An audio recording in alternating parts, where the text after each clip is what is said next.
दोस्तों, स्वागत है आपका। आज का ये वीडियो आपकी सोच को पूरी तरह से बदलने वाला है, इसलिए आगे बढ़ने से पहले वीडियो को लाइक कर दें, अपने विचार हमें कमेंट में बताएं और इसे ज्यादा से ज्यादा शेयर जरूर करें। मंदिर, मस्जिद, चर्च और गुरुद्वारे, हर जगह भीड़ है।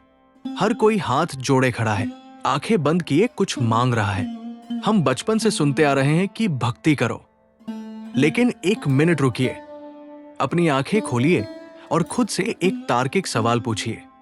आखिर भक्ति किसकी करें? क्या उस अदृश्य सत्ता की जिसे हमने कभी देखा नहीं, या उन मूर्तियों और किताबों की जिन्हें इंसानों ने ही बनाया है? आज हम धर्म के ठेकेदारों के नहीं, बल्कि तर्क और विज्ञान की बात करेंगे। आज हम अंध भक्ति को तोड़कर असली भक्ति का क्रांतिकारी मतलब समझेंगे। जरा सोचिए, एक सर्वशक्तिमान ईश्वर जिसने ये अनंत ब्रह्मांड बनाया, अरबों आकाश गंगाएं बनाई, क्या उसे सच में आपके 2 रुपए के प्रसाद या घंटों तक गाए जाने वाले भजनों की जरूरत है? बिल्कुल नहीं। ये तो हमारा अहंकार है जो सोचता है कि हम भगवान को कुछ दे सकते हैं। जो पूरी दुनिया को खिलाता है, उसे आप क्या खिलाएंगे? तर्क कहता है कि क्रिएटर को खुश करने का सबसे बेहतरीन तरीका है उसकी क्रिएशन का सम्मान करना। अगर आप एक पेंटर की पेंटिंग फाड़कर सिर्फ पेंटर की तारीफ करेंगे, तो क्या वो खुश होगा? नहीं। ठीक उसी तरह इस प्रकृति को, इंसानों को और जीवों को नुकसान पहुंचाकर भगवान की भक्ति हो ही नहीं सकती। तो फिर असली भक्ति किसकी करें? आइए इसके 4 तार्किक और क्रांतिकारी जवाब जानते हैं। पहली भक्ति, प्रकृति की। आप जिस हवा में सांस ले रहे हैं वो फ्री है। जो पानी आप पी रहे हैं वो जीवन दे रहा है। सूरज रोज बिना थके आपको रोशनी और ऊर्जा दे रहा है। अगर भक्ति करनी ही है तो उस प्रकृति की कीजिए जो बिना कोई पाखंड किए आपको पाल रही है।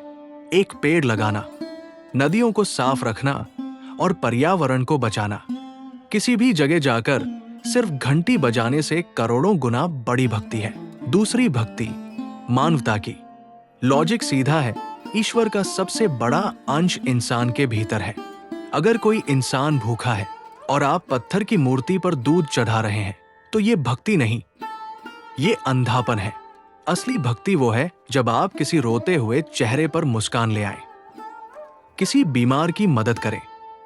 इंसान की इंसानियत के प्रति जिम्मेदारी निभाना ही सबसे क्रांतिकारी भक्ति है। तीसरी भक्ति, अपने कर्म की। आपका काम ही आपकी असली पूजा है। एक डॉक्टर जब किसी की जान बचाता है तो वो भक्ति कर रहा है। एक किसान जब खेत में पसीना बहाता है तो वो भक्ति कर रहा है। एक विद्यार्थी जब पूरी ईमानदारी से पढ़ता है तो वो भक्ति है। अगर आप अपना काम बेईमानी से करते हैं और दिनचर्या में सिर्फ दिखावे की पूजा करते हैं, तो वो पाखंड है। अपने कर्तव्य को पूरी ईमानदारी से निभाना ही कर्मयोग है। चौथी और सबसे बड़ी भक्ति, स्वयं की चेतना की। संत कबीर और गौतम बुद्ध जैसे महापुरुषों ने हमेशा भीतर खोजने की बात कही है। ईश्वर कहीं आसमान में बादलों के पीछे नहीं बैठा है, वो शुद्ध चेतना आपके भीतर है। भक्ति खुद को जानने की करें, अपने मन को शांत करने की करें, अपने क्रोध, लालच और अहंकार को खत्म करने की करें। जब आप खुद को जान लेते हैं, अपनी चेतना को जगा लेते हैं, तो आप खुद उस परम सत्ता से जुड़ जाते हैं। तो अब अगर कोई आपसे पूछे कि भक्ति किसकी करें, तो पूरे आत्मविश्वास के साथ कहिए, मैं मूर्तियों की नहीं, मानवता की भक्ति करता हूं। मैं अंधविश्वास की नहीं, कर्म की भक्ति करता हूं। मैं डर की नहीं, प्रकृति और अपनी चेतना की भक्ति करता हूं। भक्ति का मतलब झुकना या डरना नहीं है। भक्ति का मतलब है ब्रह्मांड के साथ तालमेल बिठाना। यह समय है कि हम डर और लालच की भक्ति को छोड़कर तर्क, सत्य और कर्म की क्रांतिकारी भक्ति को अपनाएं। दोस्तों, अगर इस वीडियो ने आपके सोचने का नजरिया बदला है और आपको ये क्रांतिकारी विचार पसंद आया है, तो वीडियो को अभी लाइक करें। आपके हिसाब से सच्ची भक्ति क्या है, हमें कमेंट करके जरूर बताएं।